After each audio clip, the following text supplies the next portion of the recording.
Fala galera, me chamo Jonathan Fernandes, está no ar mais um TDQ Campeonato Acreano. E antes de começar a falar da quarta rodada, eu trouxe o áudio do Diguda, eleito pela nossa audiência o craque TDQ da terceira rodada do Campeonato Estadual. Ele foi o mais votado, né?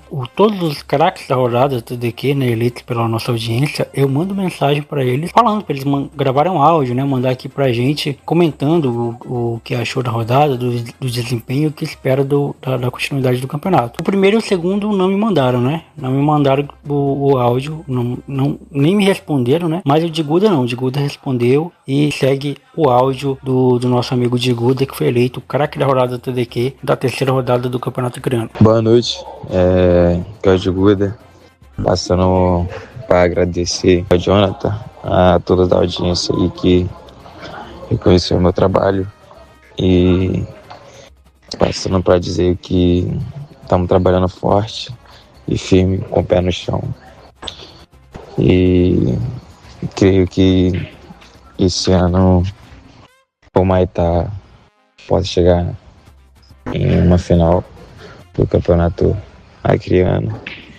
E desde já então, mesmo com o placar da nossa última rodada de 3-0, a equipe do Independência é uma excelente equipe, mas acho que a gente entrou com a cabeça mais querendo mais do que os caras no jogo, e a gente pôde ser feliz nas oportunidades que a gente teve e matar o jogo. E estou feliz e motivado e passando para expressar a gratidão.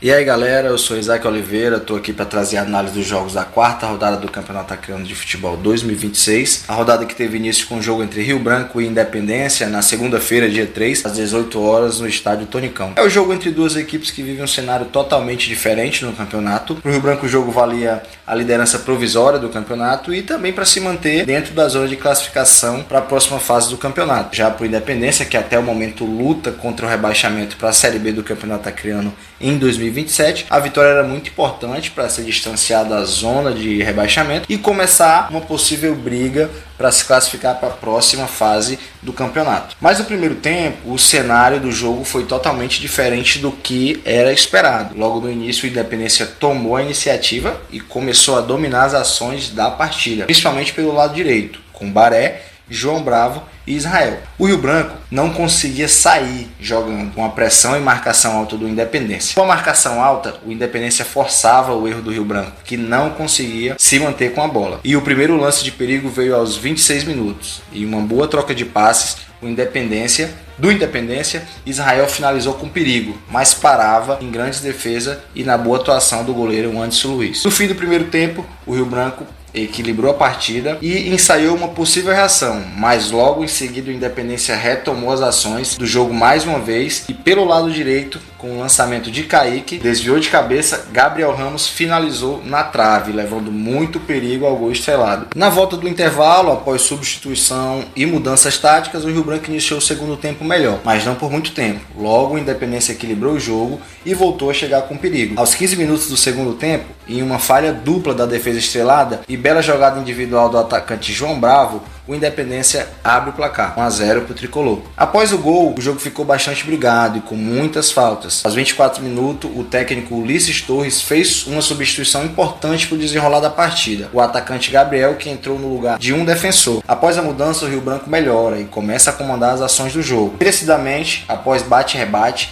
e uma bola levantada na área, Gabriel, que tinha acabado de entrar no jogo, entrou na área sem marcação, dominou a bola, driblou o goleiro e marcou um belo gol para empatar a partida, 1-1. Após o gol, o Rio Branco dominou completamente a partida e após muita insistência, o Rio Branco iniciou uma bela jogada, uma troca de passe que terminou com um lindo cruzamento e uma finalização de primeira de Matheus Negro. A bola morreu no fundo da rede e com um belo gol para botar o Rio Branco à frente do placar, e garantir a vitória até o fim da partida e a liderança provisória para o Estelão. Independência segue em uma situação delicada. Uma partida que foi muito brigada, muito disputada, o Rio Branco saiu vitorioso. E para mim, o destaque da partida, Matheus Negro, que após mudança tática, começou a jogar no meio campo e dominou as ações do time estrelado, levando o time a chegar próximo ao gol do adversário e marcando o segundo gol que garantiu a vitória do Estelão. E no dia 4 de fevereiro, na quarta-feira, no estádio Arena da Floresta, teve mais um jogo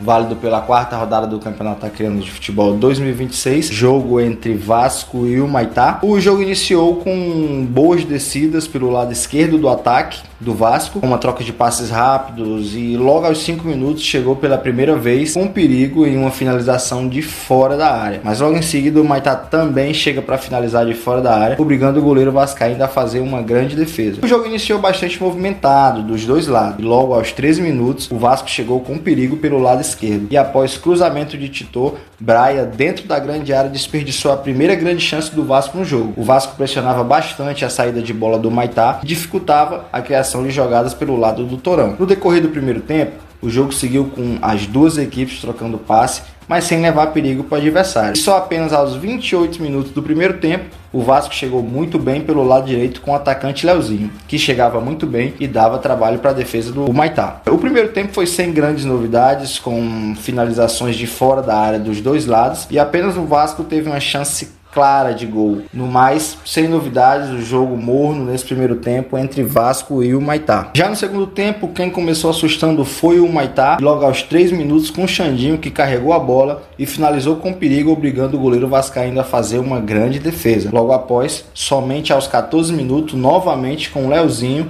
que fez grande jogada driblando 3 adversários e finalizando com perigo e obrigando o goleiro do Humaitá a fazer grande defesa. E aos 20 minutos, em uma bola parada de longa distância, mais uma vez Leozinho volta a obrigar o goleiro do Humaitá a trabalhar e fazer grande defesa, cedendo o escanteio. No decorrer do jogo, o jogo esfriou, sem grandes chances para os dois lados, muita troca de passe, e o jogo acabou 0-0. Um jogo sem gols, e o destaque do Teólogo de Quinta nessa partida foi o Leozinho, um atacante rápido, que dribla e finaliza muito bem.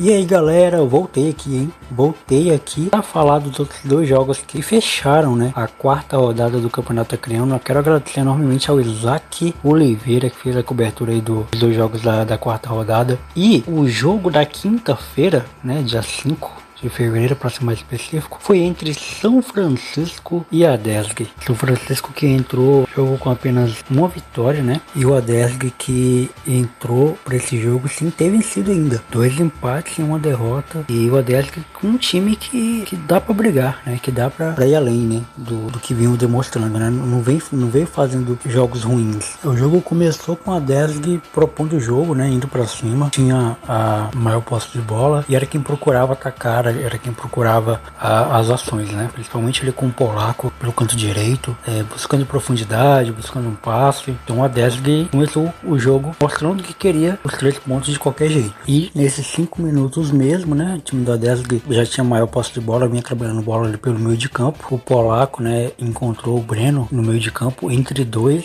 E assim, cara, fiz análise aqui de jogos do São Francisco sobre como a marcação do São Francisco, não só a defesa, né? A marcação no geral do São Francisco, ela é muito frágil, né? Beleza que o Breno teve mérito dele, né? Ele adiantou a bola, ele ganhou na corrida, mas cara, dava pra defesa ter parado, dava pra defesa ter feito coisa melhor, né? E aí o Breno pegou e arrancou, colocou na frente, o zagueiro tentou cortar, não conseguiu, e ele entrou dentro da grande área, né? E aí quando entra na área tem que ter mais cautela pra fazer o pênalti. E aí ele bateu cruzado, passou pelo goleiro, e o Vinícius, camisa 7, só teve o trabalho de empurrar a bola pra dentro, né? Colocar ela lá dentro e tirar a zica, né? Vinícius, inclusive, que vinha fazendo bons jogos, né? fez um bom jogo, inclusive na última partida da Desg, junto com o Polaco e o Eduardo. Então é um cara que já vinha fazendo bons jogos, mas faltava o gol. E ele conseguiu fazer agora, concluir pra gol após uma boa jogada do Breno. Aí aos 8 minutos teve um lance meio que inusitado, né? Após uma cobrança do lateral de São Francisco, foi jogada a bola pra dentro da área, né? E o zagueiro tava com a mão pra trás, cara. Achei curioso isso, né? O zagueiro do Adesco,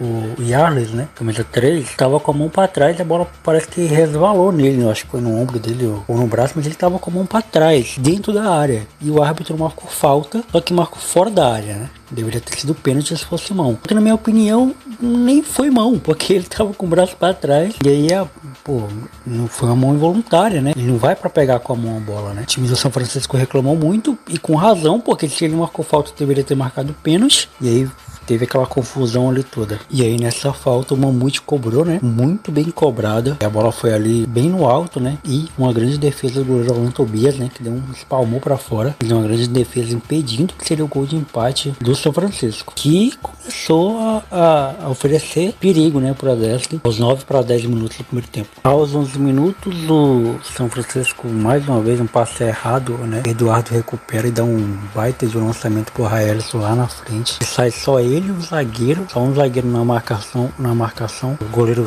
já saindo, e tomou uma decisão muito ruim, né, para um camisa 9. Ele poderia ter ajeitado e finalizado, poderia ter batido direto de primeira, aproveitando que o goleiro estava adiantado, e ele tentou, né, armar pra perna esquerda, que é perna boa, ao invés de ele chutar de direita, ou sei lá, tentar chutar de esquerda, ampliando o espaço, mas ele tentou puxar meio que um calcanhar para tirar o zagueiro e não conseguiu, o zagueiro cortou e o Adesco perdeu a chance de ampliar o placar. Depois disso o jogo ficou meio que mais equilibrado. O São Francisco tentava tomar as ações, né? Teve jogador amarelado por cotovelada, né? E aí teve uma falta aos 19, quase 20 minutos. O Eduardo jogou bola na área e aí passou por todo mundo, né? O jogador do Adesco tentaram cabecear, mas passou pelos dois jogadores do Adesco de frente e não conseguiram cabecear, mas levou perigo, né? Quase o Adesco fazer o segundo gol, que sempre quando ia pro ataque levava perigo a equipe do Adesco. Tem um poder ofensivo muito bom, né? A equipe do Adesco, o Eduardo, o Polaco, o Vinícius, o Breno também. Aí aos 29 minutos, após uma boa trabalhada de bola entre o Breno e o Polaco, né? O Polaco fazendo uma boa partida, inclusive. O Breno deu um passezão muito bom, muito bonito, inclusive, pro Eduardo aqui no ponto esquerda. Jogador que eu sou muito fã, já falei. Que foi pra dentro, né? Foi pra cima do marcador. Tentou bater cruzado pra tentar encontrar alguém, né? Algum atacante pra colocar a bola pra dentro, mas o goleiro, antes de deixar passar, espalmou. E aí a zaga afastou. E no mais, o primeiro tempo foi assim, né? O Adesco tentando, o Adesco sempre tentando ir pro ataque, né? Do time de São Francisco. O São Francisco tentando se defender como podia. As oportunidades que tinha, tentava, né? Atacar, tentava achar jogadas, mas o Adesco bem superior no primeiro tempo. Aí o segundo tempo começou mais ou menos como começou o primeiro tempo, né? O Adesco tomando melhores ações. O São Francisco tentava chegar também com bola longa, mas o Adesco ainda com o Eduardo, né? Muito ali no meio de campo tentando achar os atacantes, municiar os atacantes. O Breno continuando fazendo uma ótima partida, até que os 16 minutos o Eduardo recebe a bola no meio de campo com muita liberdade para fazer o que quiser. E o Eduardo, com a qualidade que tem, né? Vocês sabem o quanto que eu sou fã desse jogador, a qualidade que tem, acha um ótimo passo pro Tiririca, que avançou ali pelo canto direito, né? Em profundidade. O zagueiro dá um bote errado, né? Dá um corpo errado. O Tiririca vence no corpo e avança pro gol. Encontra o André, que não consegue pegar de jeito, não consegue finalizar bem, e a bola passa rente à trave do goleiro do São Francisco. Mais uma ótima oportunidade do Adesco desperdiçada, e o Tiririca que entrou muito bem. E aí o jogo continua, né, com o Adesco levando maior perigo, né? Aos 24 minutos teve uma falta, né, pro Adesco, que o Eduardo bateu meio que por baixo ali, né, em cima do goleiro, que palmou a bola para o escanteio. E aos 27 minutos o Eduardo, né, veio carregando bola, sempre ele em todas as oportunidades, dá um passe para frente tentando encontrar o Tiririca, e o Tiririca é atropelado, né, é derrubado por trás, e o árbitro marca pênalti pro time do Adesco aos 27 minutos. Pênalti esse que sai cobrado aos 30 minutos, quase 31, pelo Eduardo, que hoje não vai ter jeito, né, mas outras vezes, os outros jogos do Adesco que eu fiz aqui as análises, tentei não deixar o meu coração obrigação é falar mais alto, né? Minha paixão por esse jogador. Tentei não deixar falar mais alto, mas hoje não tem jeito. O cara participou de todas as jogadas ofensivas do Adesg, ele sempre tava lá. Fez a jogada, né, pra esse pênalti, né? Que o passe foi dele. Fez o gol, então, cara, tem como não ser o destaque da partida. O Eduardo já antecipadamente já falo isso. Fez o gol Eduardo, segundo gol do Adesg, dando mais segurança pro time e sacramentando ali a vitória do time do Adesg por 2-0. E esse resultado deixava parcialmente, né, o Adesg no G4 ali na zona de classificação em quarto lugar, né, com 5 pontos, conseguindo ali a sua primeira vitória no campeonato merecidamente, cara. E o São Francisco é aquilo que eu já falei, né, preocupante o futebol do São Francisco, né, a pior defesa do campeonato, né, tomou aí 12 gols, o time que mais sofreu gol, é a pior defesa e o pior ataque do campeonato também, só fez 2 gols, então um time bastante preocupante, né, lembrando que cai os dois, né, o sétimo e o oitavo, né, o penúltimo e último colocado, cai para a segunda divisão do estadual do ano que vem. E fechando a quarta rodada do campeonato estadual, tivemos Santa Cruz e Galvez. Acredito que o jogo mais esperado da rodada, né, o jogo assim, as duas equipes que bem estruturadas, bem preparadas, mas com aspirações diferentes do campeonato, já que Santa Cruz não jogou ainda futebol que convença, né, para poder ficar ali como um dos candidatos ao título. E o jogo começou de forma bem disputada, né, ambas as equipes tentando achar o melhor caminho, explorando ali os espaços. E cara, 3 horas da tarde o jogo, para quem mora em Rio Branco sabe o quão quente aqui é, então isso prejudica um pouco não, né, prejudica muito o andamento do jogo, a dinâmica do jogo, né. Aos 6 minutos teve uma sequência de escanteios pro Santa Cruz, o goleiro Matheus saiu errado, né, a bola subiu pro Lico, que chutou e o Matheus defendeu com os pés, né, se recuperando ali. Aí depois aos 16 minutos o Juan do Galvez chutou forte fora da área, que obrigou o goleiro João Pedro a fazer boa defesa. O goleiro João Pedro, que é um destaque desse campeonato, né, bom goleiro, que na minha opinião é um dos melhores goleiros do campeonato. E aí no rebote o Diego bateu cruzado, né, a marcação vinha chegando, bateu cruzado, a bola passou rasteira no canto direito do goleiro e foi para fora. Aí o jogo meio que ficou naquela, o Santa Cruz tentando explorar muito bola aérea, né, bolas paradas, quando chegava com mais força, com mais perigo, e o Galvez tentando colocar a bola no chão, tentando procurar espaço, tentando procurar seus meias, né, mas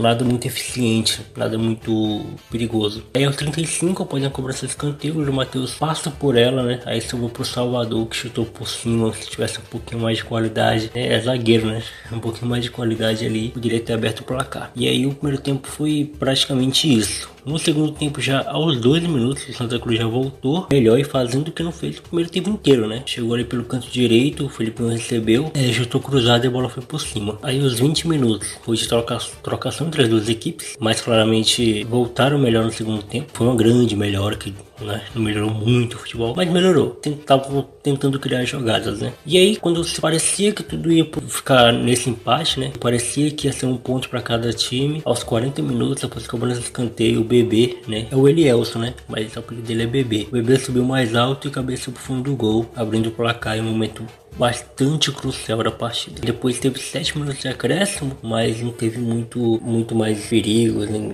nada que pudesse mudar o que foi a partida até então. Partida bastante abaixo, né? Esperava mais desse jogo, mas como eu falei, muito quente em Rio Branco, e isso contribuiu para a partida não ser muito boa, mas é uma partida bastante pobre das duas equipes, só que dá uma eficiência pro Galvez, né? O Galvez é um time muito eficiente, cara. Nas 3 primeiras rodadas, o Galvez teve jogos abaixo, assim, mas quando precisou, foi bastante eficiente, né? Sofre poucos gols também, não à toa aí, é o líder do campeonato. O meu destaque da partida vai pro Bebê, porque fez o gol. Não teve um destaque individual, não teve um jogador que eu possa destacar, assim. Já que eu preciso destacar alguém, eu vou destacar quem fez o gol na partida e deu vitória pro time, né? Depois disso também, além do gol, né, o Bebê também salvou uma bola lá atrás que o JP Bardales conseguiu de calcanhar, né, a bola ia para dentro do gol, mas o Bebê salvou também, então ele foi decisivo também além do gol, protegendo o time de tomar o gol de empate. E a quarta rodada terminou com o Galvez na liderança com 10 pontos, né? São 3 vitórias e um empate, invicto. Até aqui só tem 2 equipes invictas, né? O Galvez e o Humaitá. O Galvez é o primeiro e o Humaitá em segundo. Só que o Humaitá empatou 2, né? Venceu 2. O Branco vem em segundo com 9 pontos. O Humaitá, acabei de falar, né? Com 8. E o Adesg em quarto lugar com 5 pontos, fechando ali os 4 primeiros classificados até o momento. Vasco e Santa Cruz dividem a quinta e a sexta posição respectivamente com 4 pontos. E na zona de rebaixamento, São Francisco com 3 e Independência lanterna, atual bicampeão, né? Lanterna com 1 ponto, situação aí bastante preocupante para essas duas equipes. Na quinta rodada começa já amanhã, né? Na segunda-feira, com Vasco e Independência no Tunicão. Aí na terça-feira, às 18 horas, Vasco e Independência às 18 horas. Na terça-feira também às 18 horas, Adesc e Rio Branco. É um jogo bastante curioso, bastante importante esse jogo aí, valendo muita coisa. Na Arena da Floresta, né? Na quinta-feira, o Santa Cruz pega o São Francisco, às 18 horas também no Arena da Floresta. E fechando a rodada, sábado, às 15 horas, né? Esse horário aqui traiçoeiro, Galvez e o Humaitá no Tunicão. Tá funilando o campeonato, tá ficando mais interessante, bastante interessante o campeonato. Então, esses foram os jogos, né, dessa quarta rodada. Quero agradecer você pela audiência, você por estar conosco até aqui nessa cobertura. Agradecer o Isaac também, que esteve comigo nessa rodada. Aproveita e sigam a gente no Instagram, né? @teólogo de quinta, @Jonathan Fernandes original. E sigam também o Isaac, que é o _ Oliveira Isaac com 2A 7, beleza? Sigam lá o Isaac, que Isaac é gente boa e tá fazendo uma cobertura muito legal aí com a gente, não só do TDQ Campeonato Criando, mas também tá com a gente no TDQ Copa do Mundo, beleza? Então é isso, tamo junto, até o próximo domingo com mais um TDQ Campeonato Criando.